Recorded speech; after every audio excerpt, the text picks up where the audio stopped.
Hello students, Jai Swaminarayan. I am Professor Urvish Mewada, HOD Electrical Department, Sri Swaminarayan Institute of Technology, Gandhinagar. I am the subject matter of Industrial Instrumentation subject, which is in the 7th semester Electrical Engineering, and GTO subject code of this subject is 2170913. Students, we have already finished the chapter number 3, displacement measurement, in last lecture. So today we are starting with the new fresh chapter, that is force and torque measurement, that is chapter number 4 in industrial instrumentation subject. So let us start with the chapter number 4, this is our lecture number 1 for the chapter number 4. We are going to discuss the topic number 1, that is relation between force, strain and sensitivity. So this will describe the working principle of the load cell. So before we understand the load cell, we need to understand the force, strain and sensitivity, means the relation between the force, strain and sensitivity. So let us start with the first term, that is force. So force, as we all know, that force is a product of mass and acceleration, where m is the mass of any object, and the acceleration is a speed at which the object is traveling. So this is the mechanical equation. Force is equal to mass into acceleration. Now if we talk about the electrical expression, then F is equal to 2ae divided by g into 1 plus v into vi into V output, where A is the area of the object, E is the modulus of elasticity of the object, where G is the gauge factor of the device that we use for the measurement of force, and the V is the Poisson's ratio, Vi is the input voltage, and Vo is the output voltage. So we have connected our strain gauge for measurement of the force. Then this force is directly proportional to, or the device that we are going to use to measure the force is directly proportional to this aspects. So if we talk about the force, then force is a quantity which is capable to change the size and shape of the size and shape or the motion of the object. And force is nothing but the vectorial quantity. And as you all know, that vector has the direction and the magnitude. And the force, mechanical force unit is say in Newton. And if a force of magnitude F is applied to the body having mass m, the body will accelerate at the rate of rate a, that is according to the equation F is equal to m into a. Now let us discuss the second topic, that is strain. Now, as we all know, that strain is we can say this is the stress developed to the modulus of the elasticity of the material. So epsilon is the strain sensed by the strain gauges, and the strain is directly proportional to the stress developed in coulomb and inversely proportional to the modulus of the elasticity. And where we can write this stress is in terms of F by A. So F is the axial force and A is the area of the object. So the equation of the strain will become F by A into E. So where we can say that they say that the strain is directly proportional to the force and inversely proportional to the area and the modulus elasticity of the object for which we are going to measure the strain. Now let us discuss the strain, which is a lateral strain, means circumferential strain. So we can write the equation for the circumferential strain is equal to minus Vf divided by Ae, where V is the Poisson's ratio of the given material for which we are going to measuring the stress or strain. Now let us discuss the sensitivity of the Western ridge. We generally use bridge circuit to measure the quantity, means the physical quantity, into the say electrical quantity in terms of voltage change. Generally we connect the device which operates on the principle of the electrical elements, and we connect that elements in the bridge circuit, and if the bridge circuit deflects, according to the deflection, bridge circuit will offer the output voltage. So the sensitivity of the bridge is can be defined as S is equal to V output by F, where S is the sensitivity, G is the gauge factor, and V is the Poisson's ratio, Vi is the input voltage, and A is the area of the object for which we are measuring the sensitivity, or means we are measuring the force, and the E is the young modulus of the elasticity. So this is the relation between the stress, sensitivity, and the force. Now application of the strain gauge, generally we use strain gauges for the force measurement. So in the field of mechanical engineering development, generally we use the strain gauges also to measure the stress generated by the machinery, that can be sensed with the help of the strain gauge. And in the field of component testing of aircraft, like linkages and structural damage, if we want to check such kind of damages, then we can use strain gauge for the means diagnosis such kind of problem with the help of the strain gauge. So let us discuss. So let us move towards the topic number 2, that is the introduction of the load cell. So ultimately we are going to study the load cell. And load cell, in load cell generally we use different materials for the load measurement, and that materials are nothing but the electrical elements. And according to the property of that electrical element, we can have the value of the load, or we can say we can measure that the value of the load with the help of that devices. So suppose means here load cell is it is a transducer that is used to create an electrical signal whose magnitude is directly proportional to the force being measured. So here you can see that the electrical signal output is means the magnitude of the electrical output is directly proportional to the force being measured. So the force that we are measuring is we can say it is depending upon the output voltage. The output voltage is depending upon the force applied.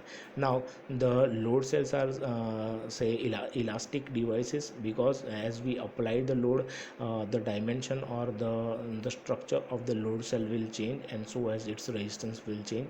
So the structure changes, so it is called elastic device.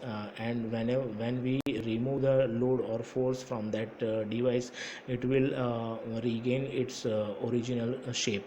So that is why it is called elastic device, and that can be used for the measurement of force through the indirect methods like secondary transducers. So generally we can use load cell for the secondary transducers also. Now also we can give that change in the dimension signal to the secondary transducer, and secondary transducer can give that output in terms of electrical signal. So we can use load cell for the measurement of load by the help of such property of the electrical elements.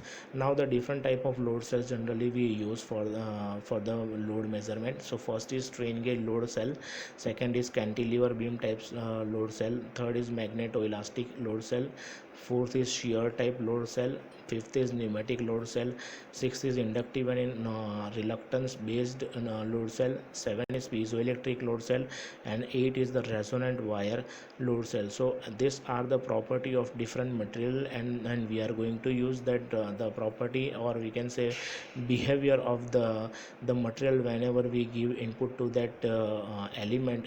It will according to the given input it will behave, and we use that property of that material for the load measurement. So let us discuss all the load cells one by one. So let us start with the first load cell. Means we are going to discuss in topic number 3 that various type of load cell, and this is the first load cell, that is strain gauge load cell. So generally we already discussed the strain gauge as a device on which we apply the stress, and as we apply the stress, according to the stress applied, its dimension will change, and it will follow the principle of say resistance, and resistance is directly proportional proportional to the resistivity length of the conductor and inversely proportional to their area. So whenever the force is applied or load is applied, the the shape of the strain gauge will change, and according to the change in the shape, its resistance will change. And so as if we connect that load cell into the balance bridge arm circuit, then if the resistance change, then that balance bridge will get deflected and it will offers the output at across the arms where the galvanometer is connected in terms of electrical output. So when a stress or we can say force on the unit area is applied to the body, it gets deformed or deformed in terms of the strain, and due to the strain, and this deformation are related to the applied stress or force. And generally the strain gauge works on the principle of the resistance of the wire conductor that I already explained. R is equal to rho L by A, and change in the resistance have the definite relation with the strain or the applied force. So whenever we give the applied whenever we apply the force according to the force applied, the dimension or deformation of the material will take place, and as it deform, it will means change its property, or we can say the resistance of that material will change. And this change in resistance can be measured by the Western bridge circuit. So construction and working, let us discuss the construction and working. So the diagram of the strain gauge load cell is shown in the next slide. So a strain gauge load cell consists of a steel cylinder on which we have the four identical strain gauges that are wire grid strain gauge that are mounted on the surface of the cylinder, and the strain gauges R1 and R4 are along the direction of the applied force. Means it is connected on the direction of the applied force, and the strain gauge R2 and R3 are the attached circumferentially at right angle from the strain R1 and R4. So the connection of the placement of the strain gauges are like that. Both the pairs will remain perpendicular to each other, and R1 and R4 is in the direction of the force applied, and R2 and R3 remains perpendicular to the force applied. So these four strain gauges are connected electrically to the four limbs of the Western bridge, and the connection is shown in this diagram. You can see over here. This is the cylinder on which we have mounted the R1, R4, then R2 and R3. So this are the perpendicular to each other, and this is the load we are applying from the top side.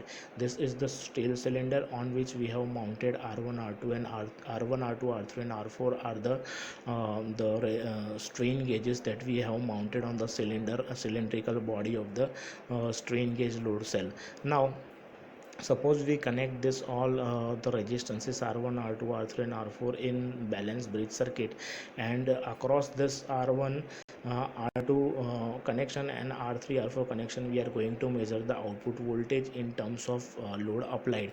So in the no load condition, all the four gauges resistance remain same because there is no deformation in the shape of the strain gauge, and Western bridge circuit is in balance condition, so there is no output in indicated across the galvanometer. And when the compressive load is applied over here, the vertical gauges R1 and R4 undergo the compression because they are in the direction of the load applied, so that gauges will get compressed, or we can say that the strain which is applied for that gauges is negative strain, and therefore the resistance of that gauges will decrease, and the circumferential resistance R2 and R3 will undergo to the tension. So whenever that gauges will get stretched or strained, the length of the gauge will increase, and so as the resistance of that gauge will increase. Now the change in the resistance of the gauge causes the unbalance of the Western bridge. So this balance bridge arm, when we have not applied the load, now we applying the load, according to the load applied, this balance bridge arm will get deflected or will become unbalanced, and this and hence it produce the output which is proportional to the load or force applied to the cylindrical strain gauge or cylindrical load cell. Now these are the advantages and disadvantages and application of the resistance strain gauge. So the advantages of this gauges are, the first and foremost advantage is that it is small and compact, so we can use it wherever we require, and we can transport it as per our requirement wherever we require. And fast response against the load variation, because as load varies, quick resistance will change, and as the resistance will change, the balance arm circuit will get the unbalance, and it will offers the electrical output in terms of the force applied. And the third advantage is it is very suitable to measure the transient and non-steady forces. So transient forces means a continuous fluctuation in the force applied, and it is not steady state, means force is continuously varying. That can be measured with the help of the resistance strain gauge, and it can be measured compressive as well as the tensile load. So both loads can be measured with the help of the resistive strain gauge. And disadvantage of the such kind of load cell is it overloads in excess of their rating must be avoided. Means for particular rating, means load rating, we use a device for the measurement of the load. So we should keep in mind the maximum load capacity of the gauge for the measurement, and they should be protected from the angular or non-axial loads. So the device which placed such a way that the other forces will not affect the strain gauge. And the application of such strain gauges are the strain gauge load cells are used for the measurement of, particularly if the high sensitivity is required, a place where the high sensitivity is required, we can use the strain gauge load cells. So this is the second type of load cell, that is proving ring type load cell. So over here the diagram of the proving ring type load cell is given. So in this diagram you can see that this is the ring, means the material of this ring is steel, and on the surface of the steel ring we have mounted the lugs, so on which we can apply the force. And the inner part of this steel ring, we have the internal bosses, and these are the bushings on which our setup is connected. And this is the reed on which we have the lug, and the either part of the means from where we applied the force, we have again internal boss on which we have the screw nut, and on the screw nut we have the micrometer screw gauge which is mounted, and on the screw gauge we have the dial. So this is the setup of the proving ring type load cell. So in manufacturing industry, generally we use the proving ring are more suitable for the measurement of the large forces, say 2 kilonewton to the 2 meganewton. And generally this proving ring consists of the circular ring. So this is the shape of the ring, and of precisely known diameter, means the diameter is of the this proving ring is known, and it is providing with the projection of the lugs which can hold the compressive loading or in the whenever the force is applied. Now by the measuring the deflection of the ring, force can be determined. So whenever the force applied, this ring will changes its shape, and whenever this reed will touch to the screw gauge, and from the vibrations which are generated according to that vibration, the screw gauge will show the deflection of the applied force. And the micrometer is adjusted with the help of the screw and vibrating reed which is connected on the part from where we are applying the force. And it helps to determine when the contacts between the reed and the micrometer screw reed will get in the contact, or both were touched to each other. So before applying the load, the micrometer tip is moved up. So with the help of the screw we can ups and down the micrometer screw gauge. And it is having the rotating screw. So by moving this screw we can change the position of this micrometer screw. And now the down the tip of the micrometer, and it is applied the compressive load on the ring. Then again micrometer tip is advanced by the rotating the screw, and micrometer reading is noted. So according to the force applied, we change the position of the micrometer screw, and as we rotate the micrometer screw, and it will show the rotation on the means gauge, which is indicated on the micrometer screw. So the difference in the micrometer reading taken before and after the application of the load measurement, so that can give the amount of deflection of the ring. And this deflection is calibrated in terms of the applied force. So by moving the position of the screw gauge, we can have the value of the applied force, and the deflection of the providing ring can be measured by the LVDT. So this providing ring deflection can also connect with the secondary transducer, that is LVDT, and which senses the movement of the core. And as the core moves according to the movement of the core, EMF will changes of the LVDT, and so that the it will show the output means of physical quantity force in terms of the electrical output. So core is that is attached to the ring, and that moves because of the deflection of the ring. And as the ring deflects, the core of the LVDT will deflects, or it will change the shape, change the position, and as the core changes the position, LVDT will show the differential output.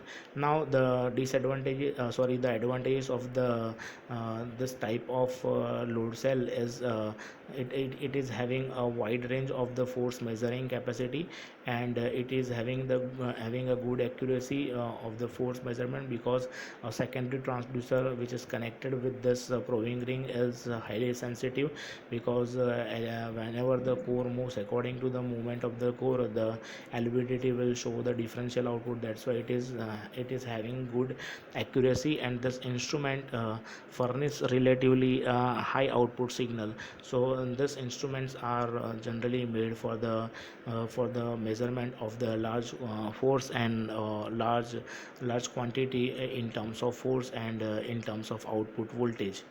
Now let us discuss the third load cell, that is hydraulic load cell. So this is the diagram of the hydraulic load cell. So this is the portion at which on which we are applying the force, and this is the platform on which we are applying the load. And this is the means the oil is immersed in this hydraulic load cell. As per the name hydraulic, it operates on the principle of oil. And this is the diaphragm which is in between these two parts, wherever when we apply the load, and the oil which is immersed in the load cell. Now this is for fluid filled space from where we can feel the fluid.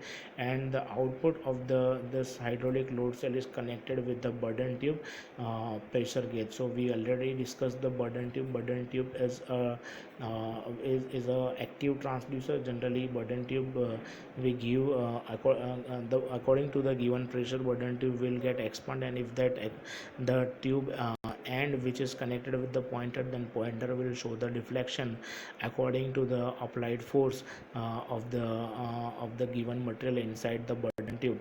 So this is the burden tube which will measure the load applied in terms of the deflection over here. So the working principle of this hydraulic load cell is it operates on the principle of force counterbalance. So here counterbalancing is done with the help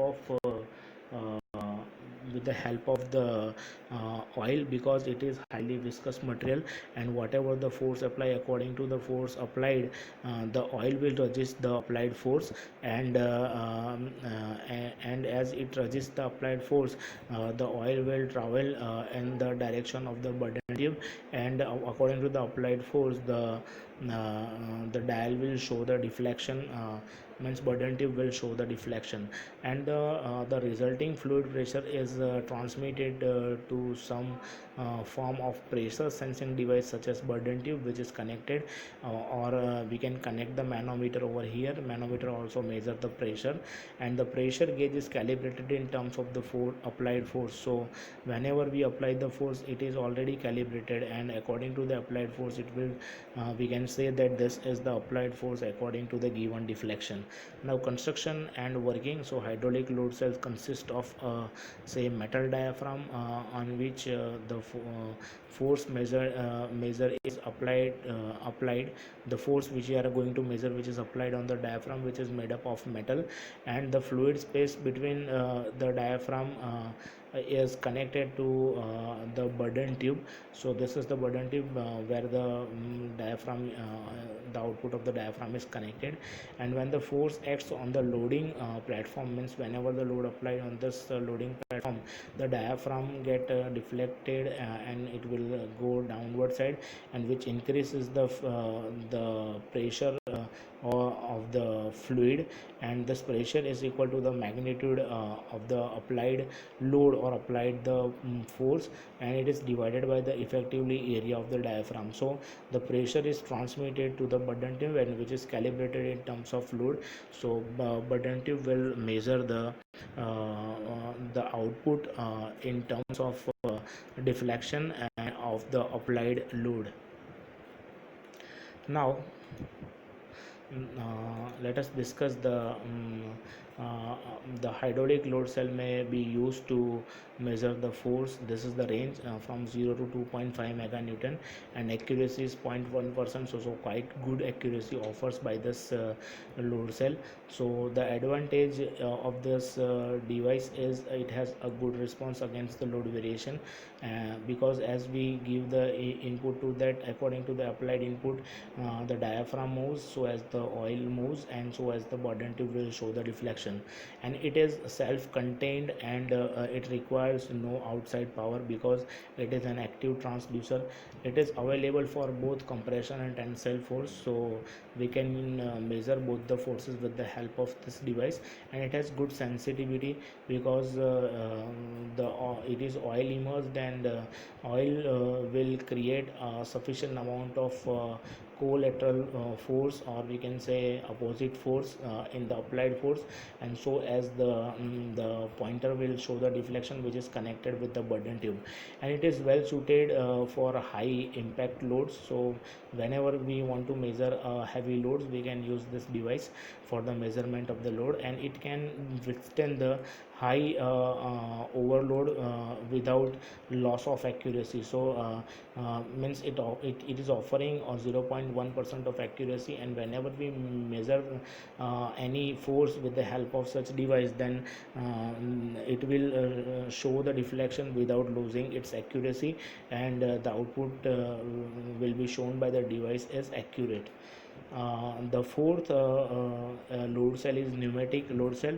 From the name we can say that it will operate on the principle of air circulation, so that's why it is pneumatic.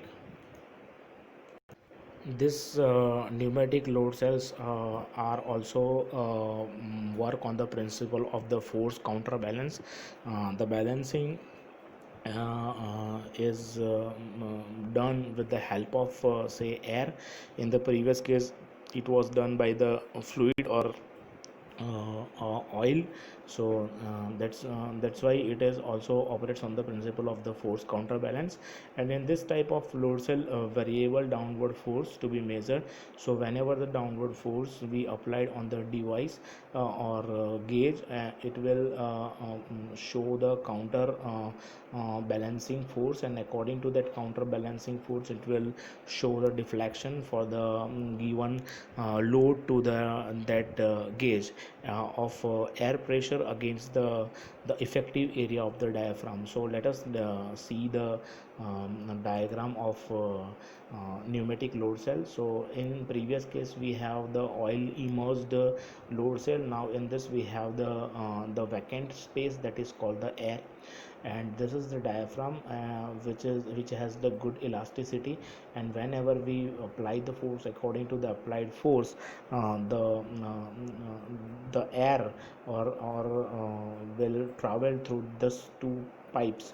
Now over here the air supply, which is given from this side. So whenever this diaphragm goes downward, so air will travel in three direction. One is through the manometer, one is through this vacant space, and one is through this air supply. So from over here the air is already supplying from this side. So the air will take the least resistance path. So whenever we apply the load, this bleed valve will set on the means it is having the shape, say needle type or pointer type the shape, and it when we give load to this, and this pointer will set on this position, and so there is no circulation of the air through this point. So whatever the air remains inside this load cell can means exhaust through, or can travel through this manometer tube. So the pneumatic load cell consists of this diaphragm, or which is connected with this loading plate, and it is having the flexible material. So in order to regulate the balancing pressure automatically, and a bleed valve which is attached with the diaphragm, which is shown in this diagram, and the space below the the diaphragm relates to the air supply. So this is the air supply through which we can counterbalancing the force, and when the force to be measured acts on the diaphragm, it moves downward. So the diaphragm will travel downward in the downward direction, and which causes to close the bleed valve. So this bleed valve will get closed, and so as the result, and increase the back pressure in the system, because air cannot easily travel through, or cannot get exhausted from this device. So the back pressure will increase. The increased pressure acts on the diaphragm. This procedure, so this produce an effective upward force. So the upward force will be generated or created due to the setup or the shape of this load cell, and this will produce an effective upward force which tends to return the diaphragm, means which try to return the diaphragm to its preload position. So for any constant applied force, the system attains the equilibrium specific bleed valve opening, and corresponding pressure effect indicated by the manometer. So this manometer,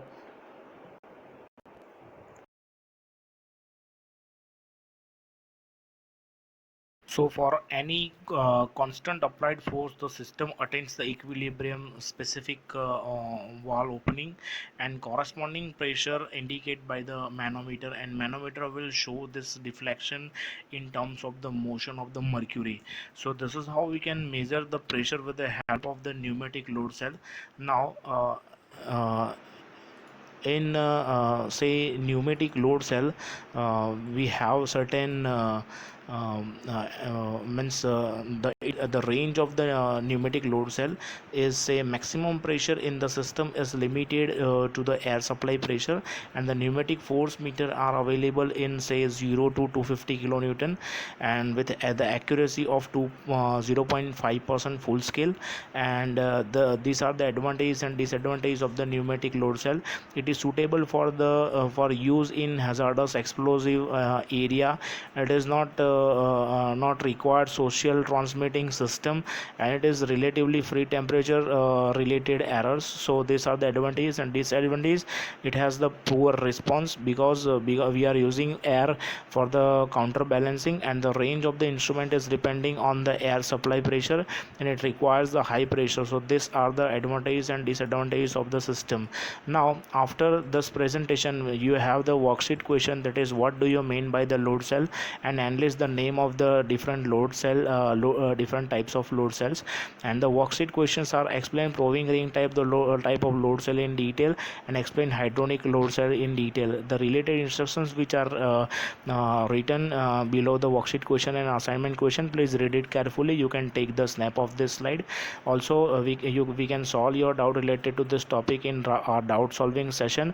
Also feel free to call me anytime about to solve the doubt related to this topic. So thank you very much, student. Thank you all. Jai Swami Narayan.